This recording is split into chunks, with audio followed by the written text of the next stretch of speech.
प्रिय साथियों, मैं आरसी दिनकर। अभिवादन है आप सभी का। हम सब बुद्ध वंदना त्रिशरण व पंचशील को सुनते हैं, वह दोहराते हैं, लेकिन उनके क्या अर्थ हैं उसे अच्छी तरह नहीं जानते, जिसका परिणाम यह होता है कि हम उस पर अमल कर अपने जीवन में उतार कर लाभ नहीं प्राप्त कर पाते।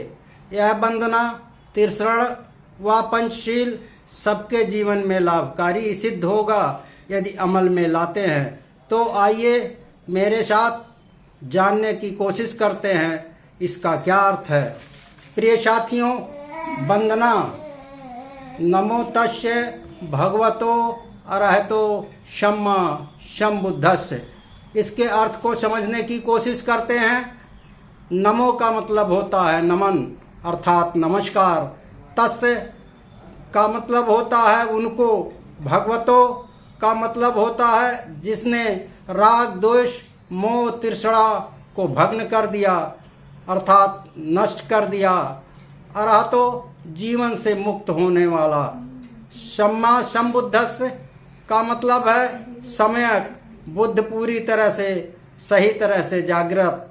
अरहत का अर्थ है जिसने सत्य को जान लिया, अर्थात ऐसे भगवान बुद्ध अरहत सम्यक संबुद्ध को नमस्कार है जिन्होंने विकार रूपी सारे शत्रुओं को पराजित कर दिया है, संपूर्ण रूप से जागृत हैं। अब त्रिशरण को जानने की कोशिश करते हैं।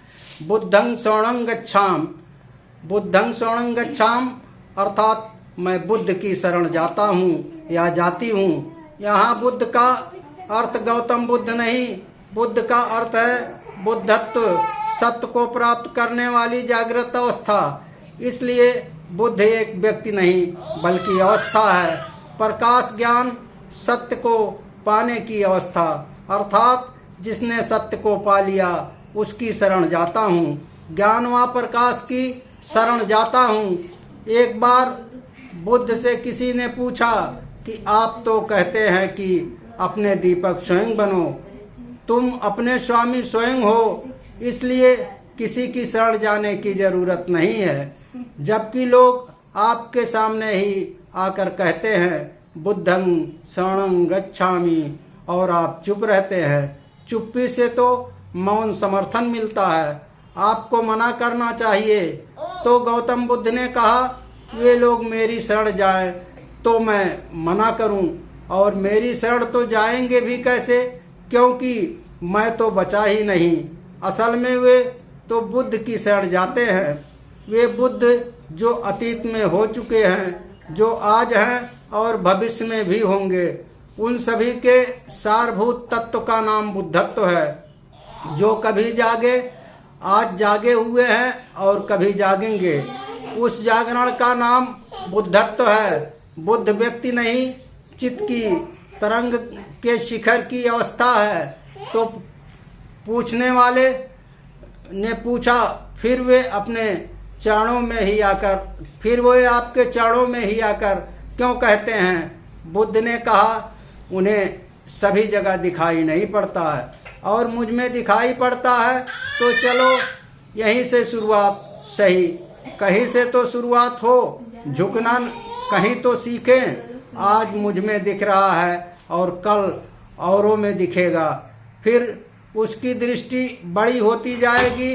इसलिए एक बार हीरा दिख जाए तो परख हो जाए। जौहरी की दुकान के अलावा खदानों में भी जो हीरे पड़े हैं, जो अभी साफ सुथरे नहीं हैं, उनकी भी परख आ जाए तो बुद्ध और एक साधारण व्यक्ति में इतना ही फर्क है कि साधारण व्यक्ति ऐसा हीरा है जो अभी खदान में पड़ा है, और बुद्ध कहते हैं हीरे है जिसको साफ सुथरा किया गया है, तराशा गया है, जिस पर चमक आ गई, और हर व्यक्ति में बुद्धत्व प्राप्त करने की क्षमता होती है।